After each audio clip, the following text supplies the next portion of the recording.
When I was a teenager in the early 2000s of South London, there was a rumor in my high school that there was a naked man who looked like Father Christmas in the woods. We relished that story, but all secretly understood it to be an urban legend. After school, me and my friends would go to the park 5 minutes away from the school to play on the tire swing and make daisy chains, talk about boys, and etc. The park was on a seam of ancient woods. It was more or less a rectangular shape with the large rectangular grassy green in the middle surrounded by woodland on three sides. The grassy green had a children's playground on the right-hand side, butting up to the woodland on one side.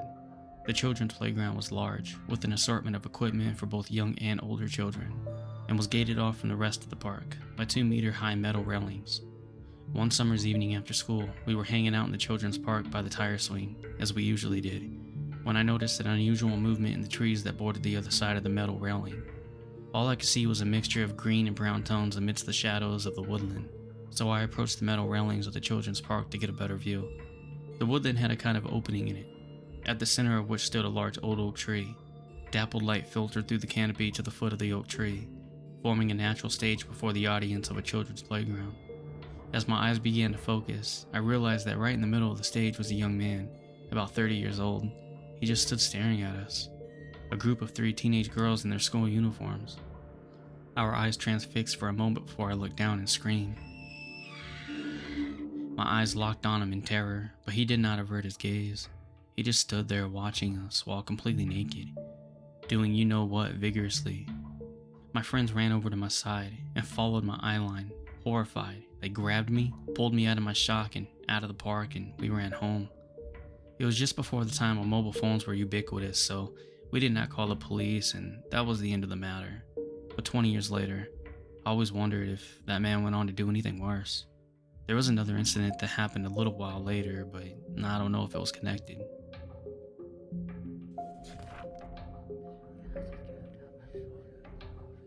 I'm a 32-year-old female, and I grew up in a major city in Ukraine with my younger sister, only 7 minutes from the downtown, but the lifestyle was still pretty rural. Everybody had orchards and gardens. Many kept animals for food. We got milk and eggs from our neighbors, fish from local ponds and lakes. Kids of all ages walked around unsupervised, and adults would get together under the streetlights to talk while the kids played. Unpaved roads, everybody walked or took public transport. There was exactly one family who had a car, because they owned a home garage business and fixed cars. Winters were very slushy and summers were very dusty.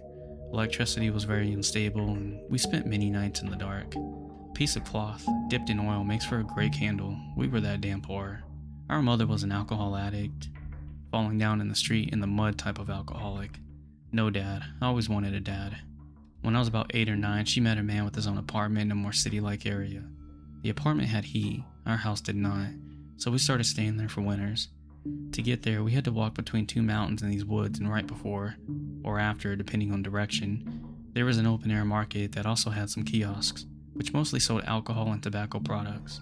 So this one day, my sister and I went to try and trade some bottles for coins so that we could get something to eat that day. But at that time, most places didn't accept colored bottles.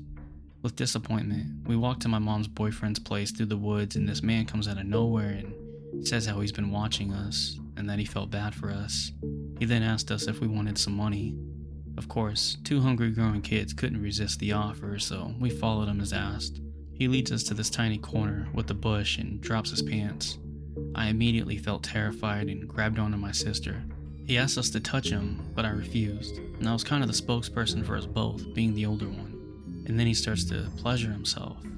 At that time, I was just very scared and confused, so I angrily ask, "You promised us money, now where is it?" He finishes on this small bush and gives us 5 hryvnia. Looking back, we must have had a guardian angel or something, because boy, that could have turned dangerous so fast. He was watching us and definitely saw 2 unsupervised poor dirty kids as an easy target.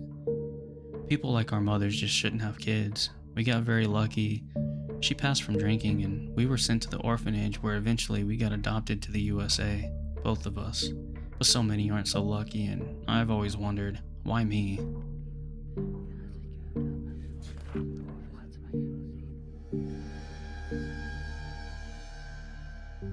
My friend and I were followed in the forest by a creepy laughing woman.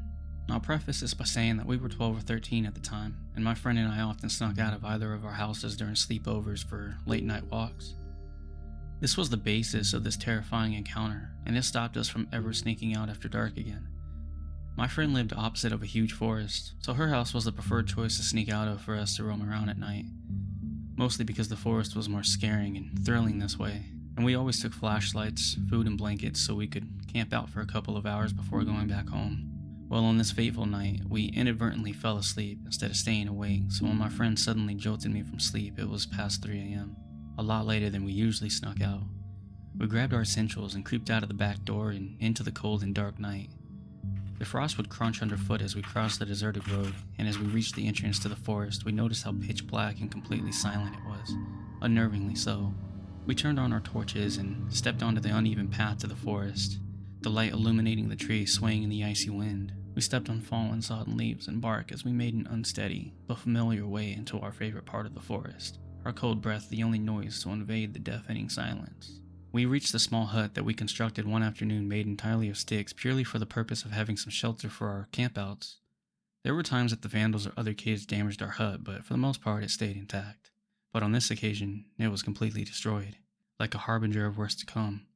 We were just deciding to call it a night and come back later on that day to repair the hut when we heard it.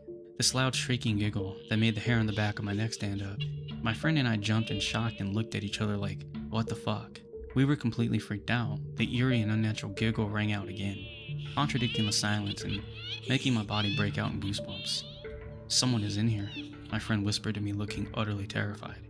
We have to go now. Her voice of rationale made it even more scary and unnerving to me that someone was in the forest with us at 3 o'clock in the morning. We just looked at each other in assent and took off running in unison, our footsteps navigating the path as naturally as we could from muscle memory, our uneven breaths of air punctuating the giggling that seemed to be following us, getting closer and closer, the light of our torches going up and down with our fast movements, illuminating random patches of the trees and bushes as we finally saw a small sliver of light as we came to the forest entrance. Running out of the forest, we didn't stop until we reached the back door of my friend's house and almost collapsed in a breathless heap of relief to be safe. Then my friend's eyes went wide and she nudged me, pointing a shaky finger to across the road.